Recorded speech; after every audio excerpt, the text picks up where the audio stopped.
ಧರ್ಮಸ್ಥಳ ಬುರುಡೆ ಪ್ರಕರಣದ ಬಗ್ಗೆ ದೂರು ಬಂದಿದ್ದರಿಂದಲೇ ಸರ್ಕಾರ ಎಸ್ಐಟಿ ತನಿಖೆಗೆ ವಹಿಸಿತ್ತು. ತನಿಖೆ ಮುಗಿದ ಬಳಿಕ ವರದಿ ಸಲ್ಲಿಸಲಾಗುತ್ತದೆ. ಅದರ ಆಧಾರದ ಮೇಲೆ ಯಾರು ತಪ್ಪು ಮಾಡಿದ್ದಾರೋ ಅವರು ಕಾನೂನು ಕ್ರಮಕ್ಕೆ ಒಳಗಾಗುತ್ತಾರೆ ಎಂದು ಸಣ್ಣ ನೀರಾವರಿ ಸಚಿವರೂ ಆದಂತಹ ಎನ್.ಎಸ್. ಬೋಸರಾಜು ಅವರು ಹೇಳಿದರು. ಅವರು ಇಂದು ನಗರದಲ್ಲಿ ತಮ್ಮನ್ನು ಭೇಟಿಯಾದ ಮಾಧ್ಯಮಗಳೊಂದಿಗೆ ಮಾತನಾಡಿ, ಧರ್ಮಸ್ಥಳದಲ್ಲಿ ಶವಗಳ ಹೂಳಿದ ಆರೋಪದ ಮೇಲೆ ಪ್ರಕರಣ ದಾಖಲಾಗಿತ್ತು. ಈ ನಿಟ್ಟಿನಲ್ಲಿ ಸರ್ಕಾರ ಎಸ್ಐಟಿ ತನಿಖೆಗೆ ಆದೇಶಿಸಿ ಸತ್ಯಾಸತ್ಯತೆ ಪರಿಶೀಲಿಸಲು ಮುಂದಾಗಿತ್ತು. ಈಗ ತನಿಖೆ ಸ್ಥಗಿತವಾಗಿ ಸರ್ಕಾರಕ್ಕೆ ವರದಿಯನ್ನು ನೀಡಲಾಗುತ್ತದೆ. ಎಸ್ಐಟಿ ತನಿಖೆಗೆ ವೀರೇಂದ್ರ ಹೆಗಡೆ ಅವರು ಸ್ವಾಗತಿಸಿದರು.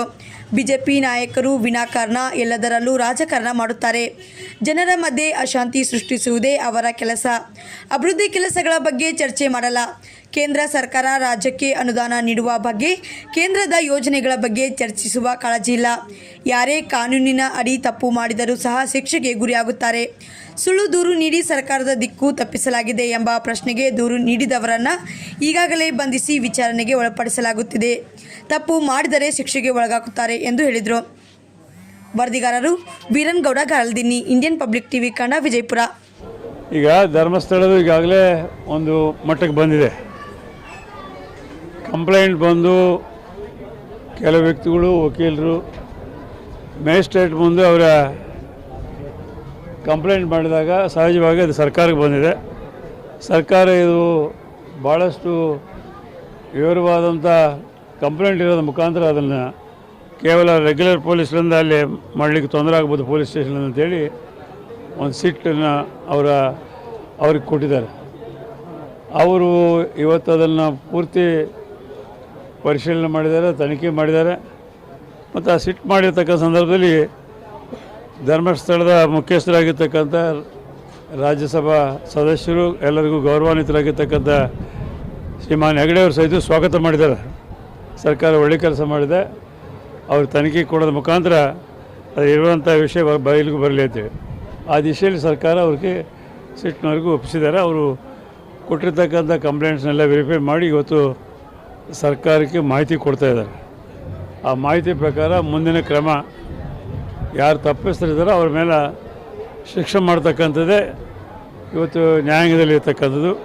ಆ ನ್ಯಾಯಾಂಗದಲ್ಲಿ ಇರ್ತಕ್ಕಂಥ ಕಾನೂನು ಪ್ರಕಾರ ಇವತ್ತು ಯಾರು ತಪ್ಪು ಮಾಡಿದರೆ ಅವ್ರನ್ನ ತಕ್ಷಣ ಕ್ರಮ ತೆಗೆದುಕೊತಾರೆ. ಈಗಾಗಲೇ ಅವ್ರ ಮೇಲೆ FIR ಆಗಿದೆ, ಅರೆಸ್ಟ್ ಮಾಡಿದ್ದಾರೆ. ಈಗಾಗಲೇ ಕೋರ್ಟ್ ಅಂಡರ್ನಲ್ಲಿದ್ದಾರೆ. ಹೀಗಾಗಿ ಯಾವುದೇ ಸರ್ಕಾರದಲ್ಲಿ ಕಂಪ್ಲೇಂಟ್ಸ್ ಬಂದರೆ ಅದನ್ನು ತನಿಖೆ ಮಾಡುವಂಥ ಜವಾಬ್ದಾರಿ ಸರ್ಕಾರ ಮೇಲೆ ಇರ್ತದೆ. ಹಾಗಾಗಿ ಸರ್ಕಾರ ಅವ್ರ ಕರ್ತವ್ಯವನ್ನು ನಿರ್ವಹಿಸ್ತಾರೆ. ಇವತ್ತದು ಬಯಲಿಗೆ ಬರ್ತಾ ಇದೆ. ನೋಡಿ, BJPಯವರಿಗೆ ಮಾತಾಡಲಿಕ್ಕೆ ಯಾವುದೇ ವಿಷಯಗಳಿಲ್ಲ. ಹಾಗಾಗಿ ಅವರು ನೋಡಿ, ಆವತ್ತು ನಾವು ಮಾಡಿ ಇಷ್ಟೆಲ್ಲ ಆಗಲಿ ಈಗಾಗಲೇ 1.5 ತಿಂಗಳಾಗಿದೆ ಇದೆಲ್ಲ ಈ ಪ್ರಕ್ರಿಯೆ ಹೇಳಲಿಕ್ಕೆ. ಇವತ್ತು ನನಗೆ ಮಾತಾಡಲಿಲ್ಲ, ಎಲ್ಲಿ ಏನು ಸಿಕ್ಕಿಲ್ಲ ಅಂದಮೇಲೆ ಇವತ್ತು ಅವ್ರು ಮಾತಾಡಲಿಕ್ಕೆ ಶುರು ಮಾಡಿದ್ದಾರೆ. ಸ್ವತಃ ಶ್ರೀಮಾನ್ ಹೆಗಡೆಯವರೇ ಇದನ್ನು ಸ್ವಾಗತ ಮಾಡಿದ ಸಂದರ್ಭದಲ್ಲಿ ಇವತ್ತು ಇವರೇನು ಮಾತಾಡಲೇ ಇಲ್ಲ. ಇವತ್ತು BJPಯವರಿಗೆ ಅಂದರೆ ರಾಜಕೀಯ ಮಾಡೋದೇ, ರಾಜ್ಯದ ಅಭಿವೃದ್ಧಿ ಆಗಲಿ, ಶಾಂತಿ ನೆಮ್ಮದಿ ಆಗಲಿ ಇರಬಾರ್ದು. ಅವ್ರಿಗೆ ಯಾವುದೋ ಒಂದು ಧರ್ಮದ ಆಧಾರದ ಮೇಲೆ ಜನರಿಗೆ ಗೊಂದಲ ಎಬ್ಬಿಸಬೇಕು ಮತ್ತು ಗಲಾಟೆಗಳು ಮಾಡಿಸ್ಬೇಕು ಎಂಬುದೇ ಮೊದಲೊಂದು ಬಂದಿರತಕ್ಕಂಥ. ಹಿಂದಕ್ಕೂ ಅವರು ಸರ್ಕಾರ ಇರ್ತಕ್ಕಂಥ ಸಂದರ್ಭದಲ್ಲಿ ತಾವು ನೋಡಿದ್ರಿ, ಮಂಗಳೂರು, ಉಡುಪಿ ಪ್ರದೇಶದಲ್ಲಿ ಯಾವ ರೀತಿಯಾದಂಥ ಗಲಭೆಗಳಾದವು ಧರ್ಮಾಧಾರದ್ದು. ಇವತ್ತು ಅದೇ ರೀತಿಯಾಗಿ ಪ್ರತಿಯೊಂದು ಪ್ರದೇಶದಲ್ಲಿ ಮಾಡಬೇಕೆಂಬುದೇ BJPಯವರ ಉದ್ದೇಶ. ರಾಜಕೀಯ ಬಿಟ್ಟರೆ ಅವರು ರಾಜ್ಯದ ಅಭಿವೃದ್ಧಿ ಆಗಲಿ, ಜನಪರವಾದಂಥ ಕಾರ್ಯಕ್ರಮಗಳಿಗಾಗಲಿ, ಕೇಂದ್ರದಿಂದ ಬರಬೇಕಾಗಿರ್ತಕ್ಕಂಥ ಯೋಜನೆಗಳ ಬಗ್ಗೆ ಆಗಲಿ ಯಾವುದೂ ಮಾತಾಡೋದಿಲ್ಲ. ಒಟ್ಟಾರೆ